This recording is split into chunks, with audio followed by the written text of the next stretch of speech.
each of those beams is tuned to the same frequency or a harmonic of that frequency. And that is what I believe is happening. The other part was that when Howard Weiss's men went into this opening right here, they found that the whole floor of the top of the beams was covered with this fine black powder. And the fine black powder, they examined it and they determined it to be exuviae, or the cast-off shells and skins of insects. And that was a puzzle to me too. Why? What was the purpose for that?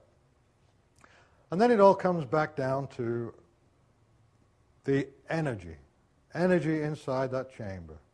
And the ultimate conclusion that there had to have been an explosion within the chamber that forced the walls out, caused the beams to rise, crash back down, and the energy level was so high that the core masonry and the limestone vibrated, the air was filled with this dust, and actually the elements of the limestone, which are made up of this nummulitic limestone, which is actually seashells and foraminifers, that they may have filled the air, may have actually been scorched and blackened and then finally deposited on the top of the beams.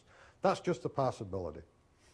So that's the summary of the Giza power plant, really. That what we have is a source of energy, which is the Earth, coming through the Great Pyramid. We have the hydrogen generation here.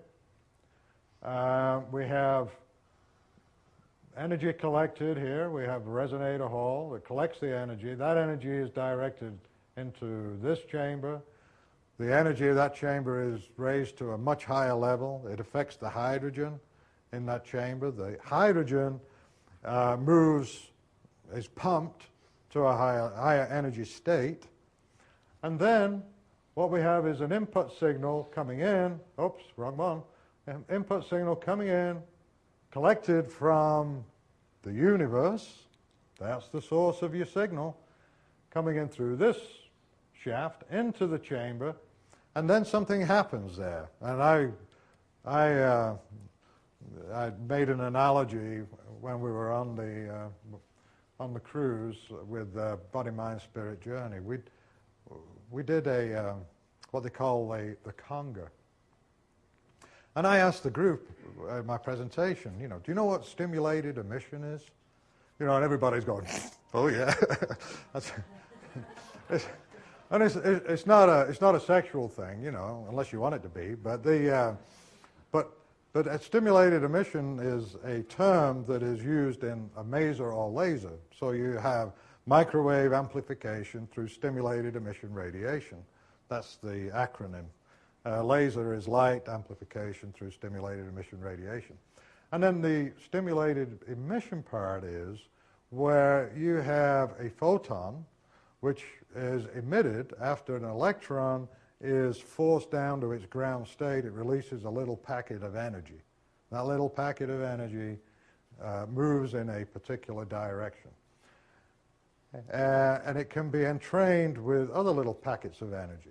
And I crafted the analogy of the conga, because basically what you have is a room full of little atoms, and they're all building up this energy because of all this belly dancing that's going on and the music, and everybody's getting pumped up, and then they say, come with me, and they all follow a line, and they all just start dancing around the room, and eventually one joins and another one joins in, another one joins in, until everybody's releasing all their energy and they go back to their chairs and start to top up again. But anyway, that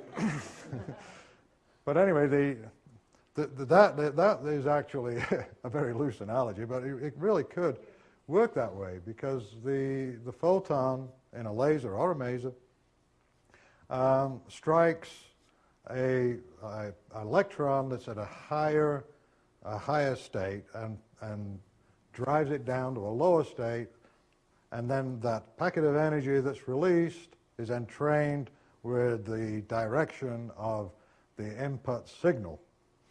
And it happens billions or trillions of times a second. And it happens so fast that over the width of this chamber, you could have a tremendous buildup of energy. A lot of energy could be entrained with that input signal and then collected from this chamber and then coming up to the outside. So the F-sharp chord is evident in the King's chamber. And that is actually, it was detected by Tom Danley. I think I said 95, but it was 96, I believe, when he did that. And it was detected by him without any external stimulus that he knew of. He had all his equipment turned off. There was nobody else in the pyramid. But the F-sharp chord was detected not in an audible frequencies, but in infrasonic, between 2 and 9 hertz. The other interesting thing is that when I wrote my book, we talked about the Earth's hum. I discussed that a little bit in my book. And it was just a theoretical discussion because it hadn't really detected the Earth's hum. And in 1998, actually it was published in 98, at the same time as my book, 2 Japanese scientists published a paper that they had actually detected the Earth's hum, and the frequencies were between 2 and 7 hertz. And so basically what we have is a device that's so finely tuned to the planet that it's selectively picking out frequencies from the Earth and drawing them through. I speculated that these were actually Helmholtz resonators.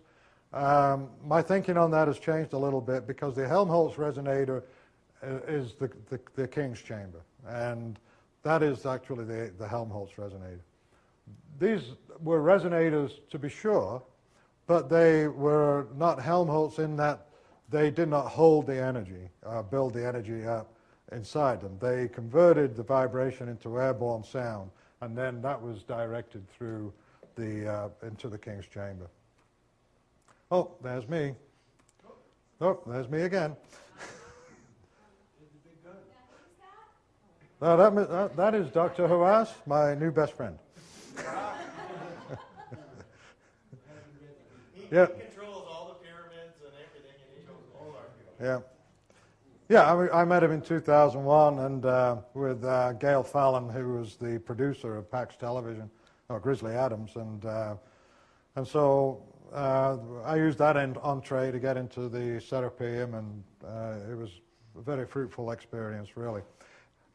Stephen earlier showed the Grand Gallery, and we're looking now at some of the staining on the. I believe this is the northern face of the Grand Gallery, but along the ceiling in 1999 when we were there, and I think I don't know whether that was when Stephen took his photographs, but they closed the pyramid for cleaning, and of course, you know, the speculation was, the scuttlebutt on the internet was that Hawass was really digging a tunnel over to the southern shaft, Gantenbrink's door, and he wasn't really cleaning. Well, they had cleaned it. It was obvious that they had cleaned it. But here we had these scorch marks so deep into the limestone that they couldn't clean them out. And you can really see that the thermal stress in the limestone. And referring back to what Stephen was saying earlier, when we were there with Ted, Robert Mitchell, and Ivy West in 1999, they flooded the wall of the Grand Gallery with light, and you saw the damage on the walls, and it was at each corbelling on the walls, and following the line right down, it went right down into a slot. So that to me was basically evidence that came in after the fact, after the theory had been proposed, and actually it supported the hypothesis. And really, if the hypothesis had been challenged, that question could have been could have been posed, you know, that, okay, well, if your theory is correct, then these conditions should exist in the Grand Gallery. Those questions weren't really posed to me, but the evidence is definitely there. And as you can see, these two ceiling beams right here, that's not the limestone that you find in the lower parts of the Grand Gallery. Canton Brink's door. It was discovered in 1993. Upawat 2 went up the southern shaft and found this blockage. I was with a friend of mine, Jeff Summers, at the time when we saw that documentary, and he commented, well, they look like electrodes. And of course, you know, why couldn't I say that first? Because that, to me, is exactly what it was, exactly what they are or were. And the reason I say that is because if you take everything in total, the fact that at the lower parts of the shaft you have the limestone left or plate where the shaft is not connected to the chamber, the question is, okay, how do they